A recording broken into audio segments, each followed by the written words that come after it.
Grace and peace, family. I hope everybody's feeling blessed on this Mother's Day. Got a word for you guys, so get you something to drink and sit down and let's get into this.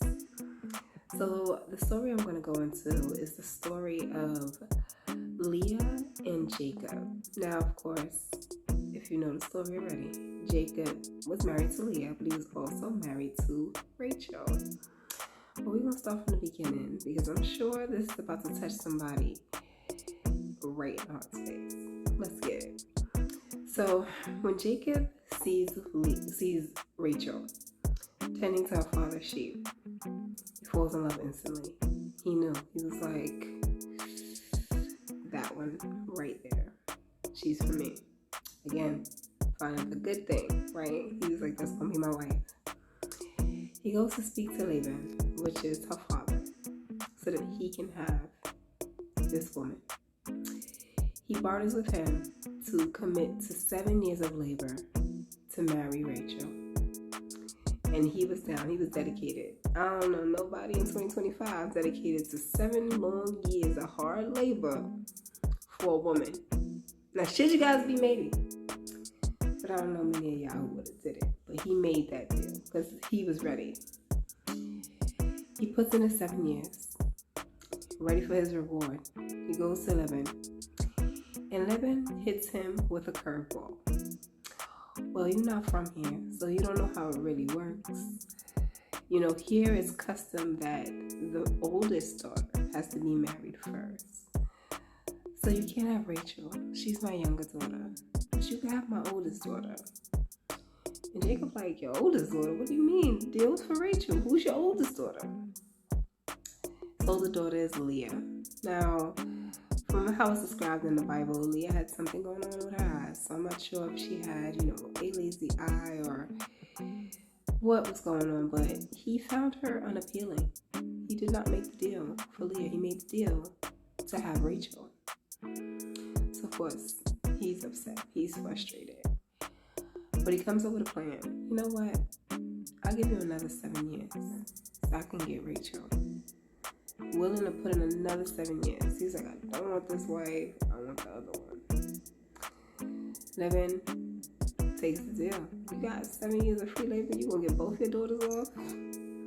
Back in those days, he was making good. He gets Rachel finally. Happy. He got Leah too, but he got Rachel. That's all he really cared about. He got him some Rachel. So now they're family. They're living together.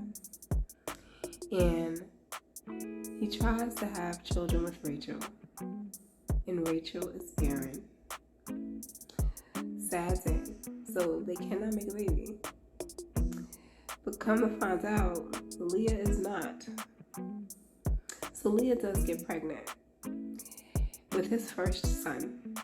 And even though she knows that this man does not love her, that he was in it for her sister, she still gives him this son. And she names him Reuben. Now for you who don't know, in Hebrew, Reuben means behold a son. She named him Reuben because she felt like he'll love me now. Now he will love me because I'm giving him a son. I'm giving him his firstborn child. Unfortunately, it wasn't the case. He didn't love her.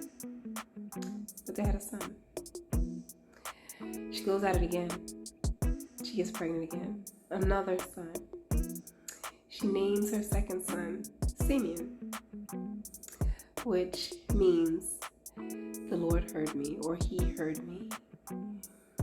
So she's thinking, God's facing with the second son because this is going to be it. He going to love me now. No, still doesn't love her. Round 3, she has another son. She names him Levi. And Levi means, now he will join to me, meaning he's bound to me.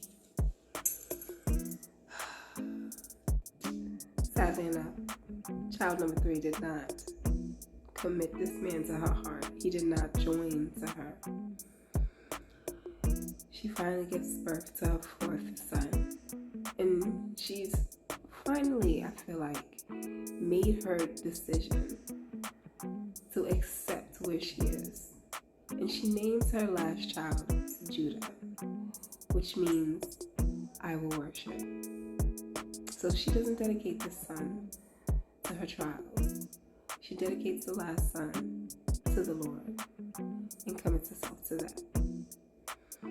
Now, the reason why I chose this word specifically to talk on is because there's a few things that I think that get missed when you talk about this word.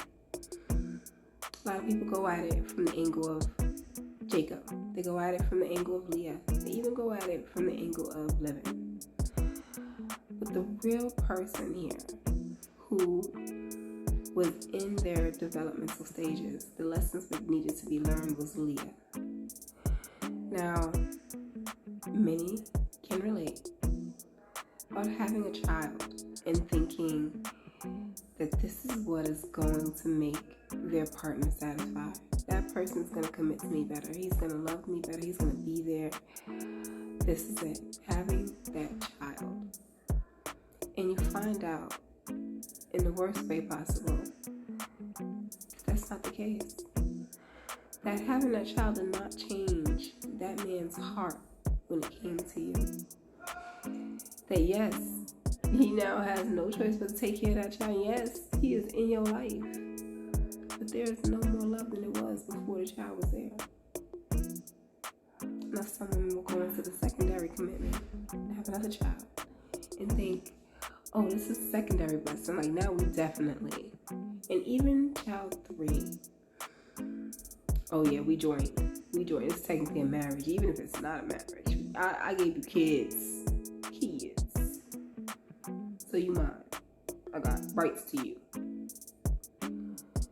But none of it changes the heart of the man.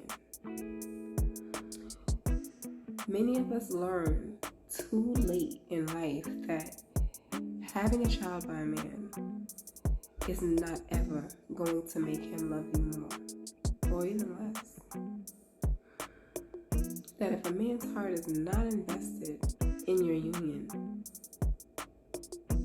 that child is not going to change that. And in fact, you put that child on a track where they're going to become a product of that environment. Because seeing his mother not be loved and seeing him not be fully accepted is going to turn his heart sour. So not only is Jacob's heart now hardened to Leah, but then Reuben's heart becomes hardened to Jacob. And if you read on, you see that Reuben starts to take his father's concubines. He has no respect for his father, and it's a product of that because of what he had to see. And this is how those traumas bleed onto us. Seeing our parents struggle and go through their own emotional attributes, their own emotional lessons. That's what I'm saying. And while they're still going through, working through them, our children have to watch. They're paying attention at all times. Now, one thing that I felt was a big deal, because you're seeing this still now in 2025. Remember, we're in Genesis. Genesis 29, verse 25 to 31 is what I read. And in the dawn of time, men were married and not in love, and okay with that and not caring. And women were having children to try to keep the man. Now, in her case, I will say, it wasn't much Leah could do. It wasn't like she could just leave and say, well, I'm not going to deal with this. I will go. She had nothing. She'd probably try to go back to her father's house and he'd be like, didn't I get rid of you? So the times are very different. So she had to make do with what she had. But we nowadays don't have to do that. And yet we still are seeing a nice rise in men and women who are trying to trap people with children. This is for my ladies, my mamas, the ones who have been through a lot, the ones who see themselves in this story. Leah went through 4 different stages in her development. The first was trying to get him to love her and thinking that producing a child is going to do it.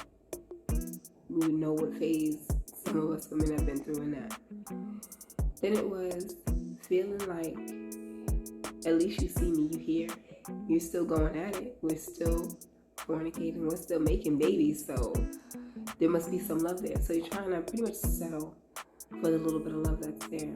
That's another phase. And then some of us go through the phase of feeling like, well, I done gave you kids. It don't matter what you do. You still here. You still got to deal with me.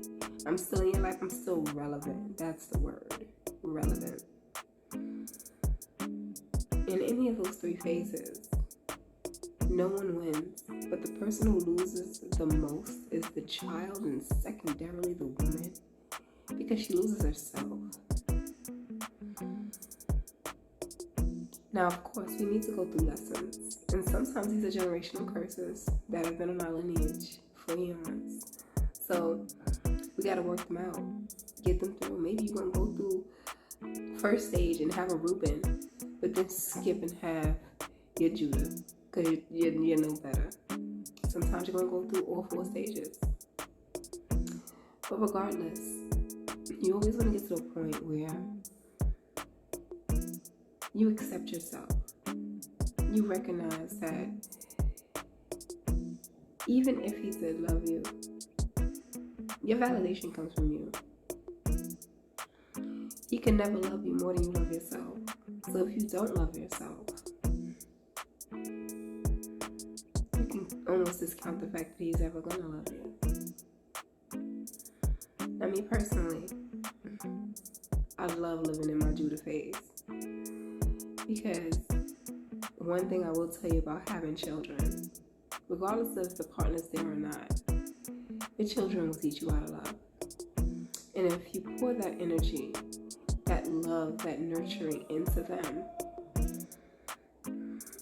that's where the rewards really are. It's not in having someone tell you that they care, tell you that they love you, that you're validated, that you're even worthy. Sometimes it's in telling yourself it every day, and in teaching your children how to make sure that they don't walk into those same traps you walked into. So get to the point where you recognize that all of your children are Judahs. They're all to be worshipped and lifted up to the Lord and given back to him, because they were blessings.